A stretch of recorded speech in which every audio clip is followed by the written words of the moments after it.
Okay. I thought I was doing good too. I was like talking fast.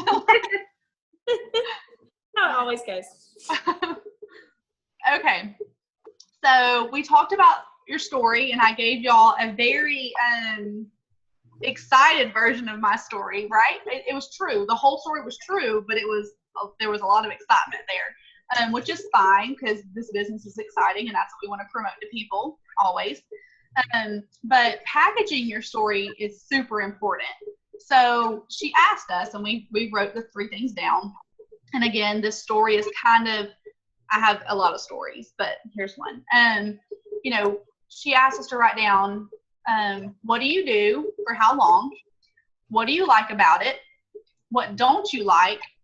And what do you love about Plexus? So it's kind of like an elevator speech, and we all have those. I've never done one in the elevator because I told you I don't talk to people. I look down like this. Hello, hurry up, get me off here. Before they see my Plexus hat or something. But so a quick version of my story was I'm a stay-at-home mama of 3. I love being available for my kids and experiencing all their moments while they're young. But I didn't like the fact that I was stuck at home all the time with no extra money to do fun things with them.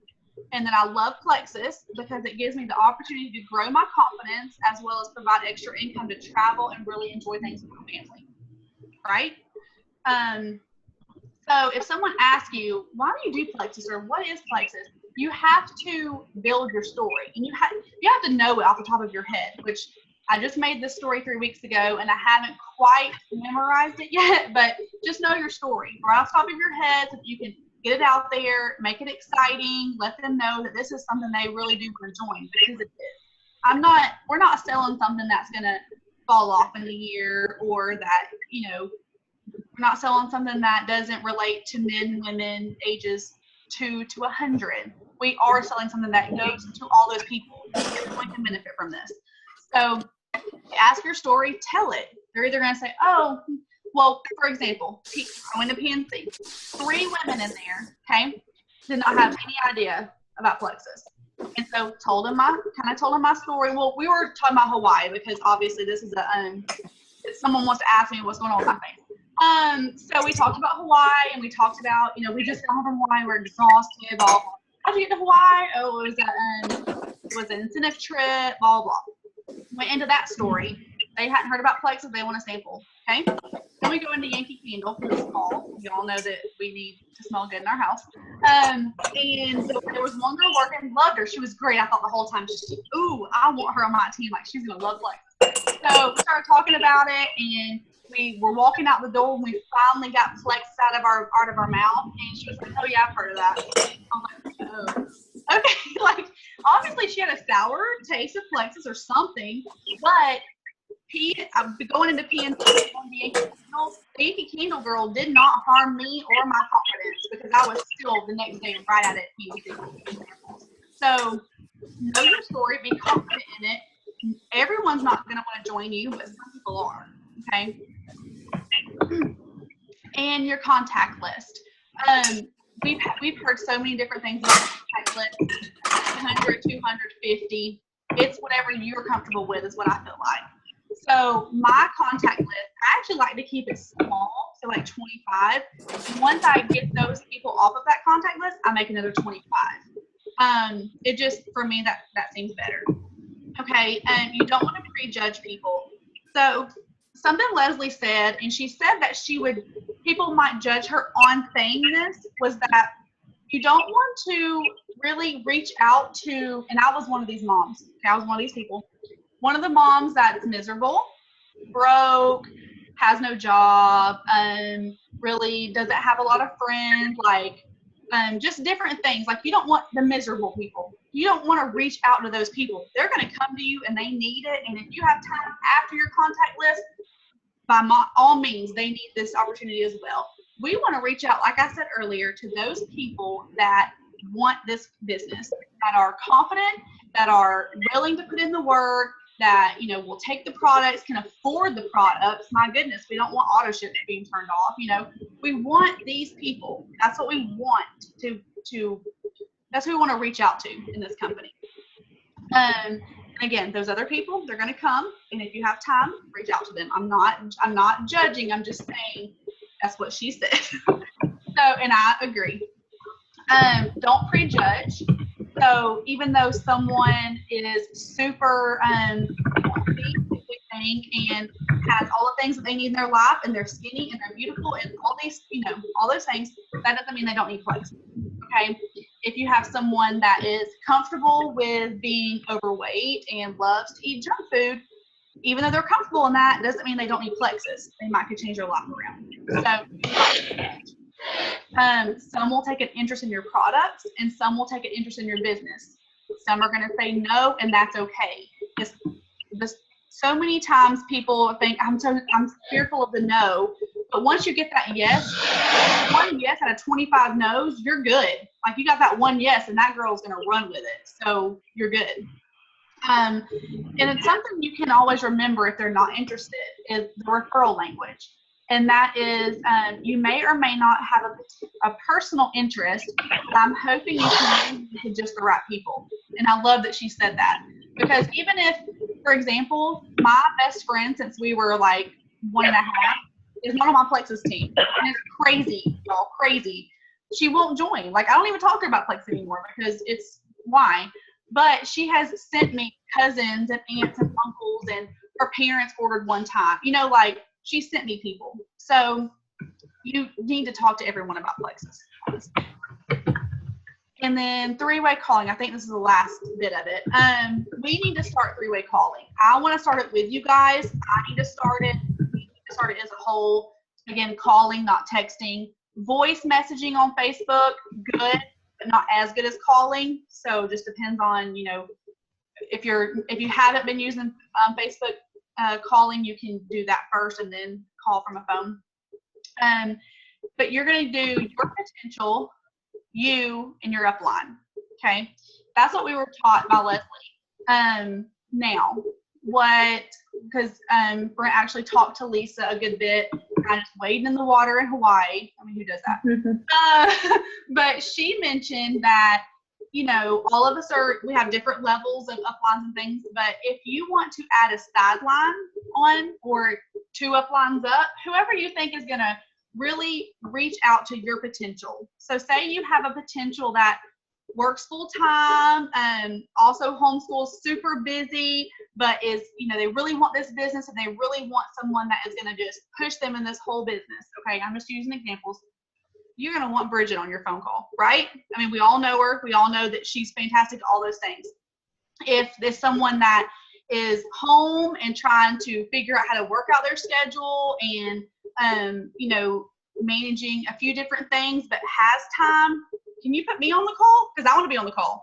So everyone's going to relate to different people. Now, you can do 4 people. There's no reason why you can't. So if you want to put you, your potential, your upline, and one of your jewels, fantastic. If you want to do a sideline, I know if I have someone that that relates to a sideline that I know, that I'm going to put them on the call with me and my potential, right? Whoever relates to that person. So, and Lisa mentioned, if it's someone that's not benefiting from that new potential, then that new potential is going to feel more comfortable talking to them. I think that's true about 70% of the time. So it just put someone else other than you and your potential on that call, okay? And if you want it to be me, then please come to me and ask, because I need to get comfortable doing them and I want to. Okay, so this is discussion and questions. Oprah Winfrey said, the greatest discovery of all is that a person can change their future by merely changing their attitude. It's deep, but it's so true. If something that I've learned recently, I'm not going to give any credit to anyone, but is that life coach. He's up for hire. He really is up for hire. Gets it away. One is that if it doesn't affect you in 5 years, or if it's not going to affect you in 5 years, don't spend 5 minutes worried about it. Because I would worry about what everyone thought about me, what they, what I was doing, not doing, and then I wouldn't do what I needed to be doing. That didn't make sense. So I'm trying to learn to not worry about those things. what's the second? Oh, what's the second thing? The other thing is that I would get so emotional and like worked up about things, right? I mean, a phone call or my kids waking me up before I got up, things like that, which if y'all want to talk to me about Carrie Wilkerson, we'll do a Zoom on that because she talks about getting up before everybody else and reflecting on yourself. But is that when you wake up, you want to breathe, smile, and then just be thankful for the day, right? Everything else is going to come your way, but regardless, and I'm going to say most of our situations, I don't know everyone on this call, but we're healthy, we're happy, we have this business in front of us that we can grow in crazy numbers. I mean, this business is ridiculous. And we are, even though we have 100 diamonds and we have 400 jewels, we're still in the very, very bottom of this business. So just change your attitude and we can definitely change our momentum. So if y'all have any questions.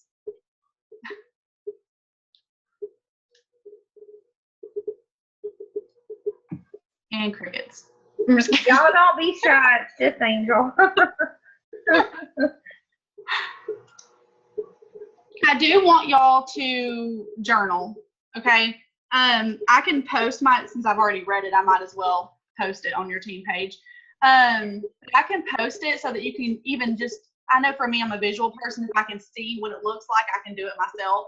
So I can post it, and when I wrote this, I didn't have any intention of y'all reading it. But one girl, one of my level ones, Christina, asked me to share it, and I did. And I was like, you know what? They already know this about me, so I might as well just share it.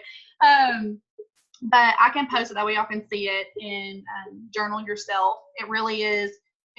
You're keeping yourself accountable. You're holding yourself to a higher standard than what you used to, because you're like, I want to obtain whatever it is I said I was going to obtain, So I do love it. I want to journal on different things. You can feel free to share this PowerPoint too. Okay. You like it? I did it all by myself. I really do. It's like one that kind of just does its own thing. Like, what am I trying to say? I didn't create it. You know what I'm saying? Like, I wrote in it, but I didn't create the colors. I didn't change nothing but the writing. Yeah, that's my kind of PowerPoint right there. Just fill in the blank. I'm pretty proud of it. I mean, before we went, so we had family dinner tonight because his brother-in-law is here from Hawaii, which we actually stayed with when we went to Kona. Anyways, so we went to dinner, and before we left, I said, can you check my Leslie's in? Make sure I didn't like take anything out or add anything I'm not supposed to before the call tonight. So I think I'll do more of these. I think you did great. Thanks. You sure did. I do too. And I love that quote from Oprah, because I think that's true. Like, I think sometimes some of us have a bad day, and then we have a bad attitude, and we let that carry over into the next day, into the next day, So, like, it's like you said, the Carrie Wilkerson, I might seriously take you up on that. Yeah. Because seriously, get up and go, okay, it's a new day. I'm healthy. Like, don't sweat the small stuff. Right. And I know Carrie's talking at Leaders Retreat. I don't know what about. The first day, she really honestly talked about periods and sex and stuff that you feel so uncomfortable with, but it made us like relate to her in a weird way. But and she did talk about important things. The second day, I took so many notes that I haven't even read with him because it's a lot. But about your workspace and keep making sure that you're not giving too much time to the school and this is a stay-at-home moms or whatever, too much time doing this and this, and making sure that you're working your business as a business. So I needed to hear that, especially today when they asked me to come Friday and decorate the second grade bulletin board.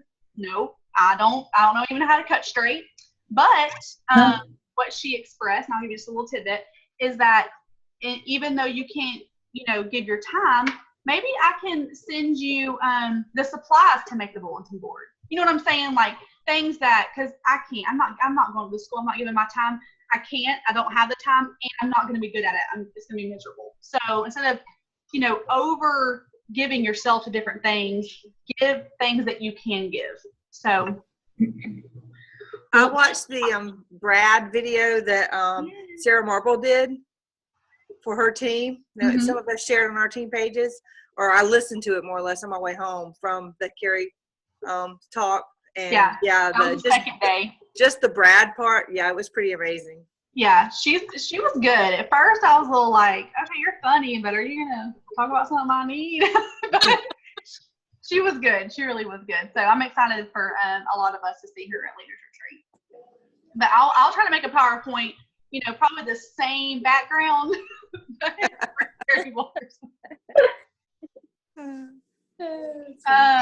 Okay, so if y'all have any questions or want to talk to me, share your stories, your whys, your whatever it is, I'm open to that. I still haven't worked out my schedule, but Monday, Tuesday, and Wednesday, my girls are in school for about 4 hours. So if y'all want to talk to me then, that's great. I am going to roll out not next week, not fall break, the next week, a Bible study at Panera about 10 or 10:30. I'm going to work with Alicia because I want a lot of people to be like, I was doing 10. Alicia works out, and I'm proud of her. She said she'd be there at 10:30. I'm going to be at 10:30. But I really want to do that with you guys. So I feel like if I keep my cup full, then I'm full. So we're gonna work on PowerPoints and get that devotional going. So Cool. Okay. Well, if y'all have questions, you know where to find me. Thank you so much, Angel. I really appreciate it. You're welcome. Who was Marsha talking? I'm sorry. No. No. Did you say you will share it? You will share the PowerPoint? Yeah. How do I do that? He'll do it. Yay, Brett! Better to go back. I hope you write him a paycheck every month. Does he get an See? allowance? Oh, wait a minute. Do you get paid every month? Yeah. He did. She gives me sippy cups and juice. Oh. Hey, the good news is that we go to Leaders Retreat after we get paid. Thank you, Jesus. Woohoo! Hey, y'all, Angel's I'm not buying buying drinks. nothing for Leaders Retreat. I've got cowgirl boots. I'm not buying nothing. Kelly, you quote me on that. Because you're like, I'm going to ask for a check if I register. shop, Kelly's like, own it. She didn't buy anything for Hawaii, guys. That was a Wait a minute. big. I think that's a lie. I Two noticed dresses- clothes wait a look minute, new. 2 dresses from Ross Wait. were $9.99. Didn't you have to buy a bathing suit? No, Bridget came, but first of all, okay, real quick. This is a good story. I can't wait to hear this. That's a dude. Let me stop my recording here.